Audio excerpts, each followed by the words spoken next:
chocolate has been used in Europe for about 500 years now, but it's been consumed for at least the last 3,000 to 3,500 years. Chocolate originates from South America, and it was first come across by the Europeans, firstly by Columbus, and then the conquistadors, the Spanish, when they went to South America. When they first came across it, they were offered it as a drink, and they thought it was disgusting. They described it as being a food fit for pigs. But as time went on, they were short of wine, and they started to switch to drinking chocolate. Now, the early chocolate was a cold drink made by the Aztecs, and it was made with various local ingredients, such as chili and flowers to give it a flavour. So let's have a look at what chocolate is.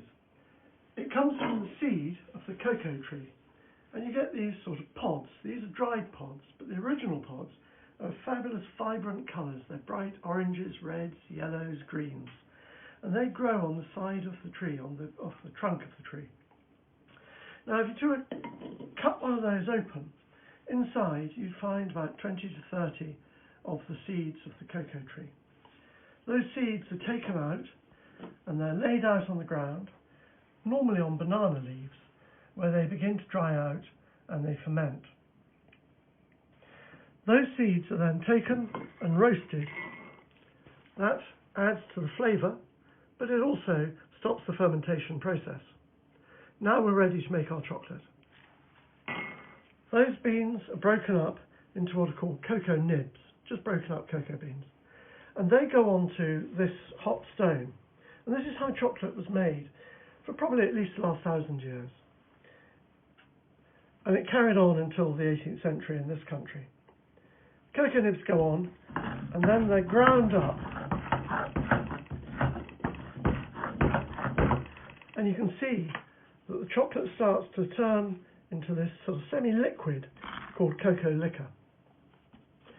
The stone is hot, it's got a heat underneath it, and you've got the pressure from my hands pushing down on it. And that's breaking the chocolate down, or the cocoa beans down. Once that cocoa liquor solidifies, you then can turn it into a very solid block, and that's grated to give the early hot chocolates. Chocolate was always taken as a drink up until about the 1840s. So the Spanish took on some of the flavours of the early Aztec chocolates. They used the chilies. The early chocolates used green chilies. The Spanish started using red chilies. And they used something called achiote, which is a seed, dried seed, which was ground up, and it gave the chocolate a sort of brick red colour. The Spanish introduced some of their own flavours. They introduced orange peel, dried orange peel. They introduced cinnamon, supposedly for medicinal flavours, but it's a really nice flavour accompaniment to chocolate. And as chocolate began to spread into the rest of Europe, jasmine was added by the Italians, ginger, almonds to give a nice sort of thick, almonds were ground and gave it a really thick custardy texture. And by the time chocolate came to England, cardamom and long pepper were being used as flavours. Chocolate was slow to come into England. It had spread to the rest of Europe, it had gone through France and Italy particularly, but we were at war with Spain most of the time, so we were a little slow on the uptake. The earliest record of chocolate in this country is 1590, but we don't know whether it actually refers to chocolate being in this country. It might have been describing something they'd seen elsewhere in Europe. But by the 1680s, chocolate is available in the shops, and we see records of this as well. They're buying it either as processed blocks of the cocoa liquor, but also as the cocoa beans to make themselves in the house. And it's available in coffee houses. And that's where it first becomes available to the public, mainly to men. Coffee houses were the sort of offices of the past. And then chocolate became even more popular, and chocolate houses were set up. And it was a luxurious drink still at that time. Earliest chocolate into Europe, it was a gift to the King of Spain, Philip II. It's a very luxurious drink. It's still fairly luxurious by the time it's arrived in England. Then chocolate goes into the homes, and it starts to be consumed by both the adults, male and female of the house. but it's still not suitable for children. That doesn't come for a long time afterwards. The other major ingredient in chocolate is sugar.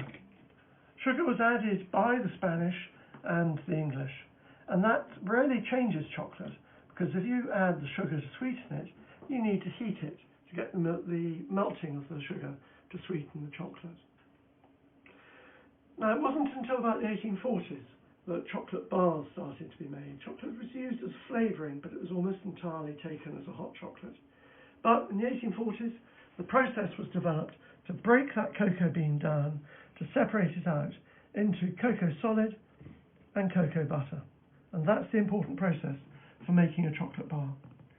And so the first chocolate bars were dark chocolate, and then the process for adding milk was developed mainly by the Swiss, and then white chocolate was made, which is almost entirely cocoa butter. And that brings us up to today. Chocolate is still a luxury. It's a luxurious treat, but it's one that we can all enjoy. So how do you enjoy your chocolate? Do you have it as a bar of dark chocolate, milk chocolate, white chocolate? Or are you like us? We enjoy a cup of 18th century chocolate with cinnamon, cardamom and long pepper.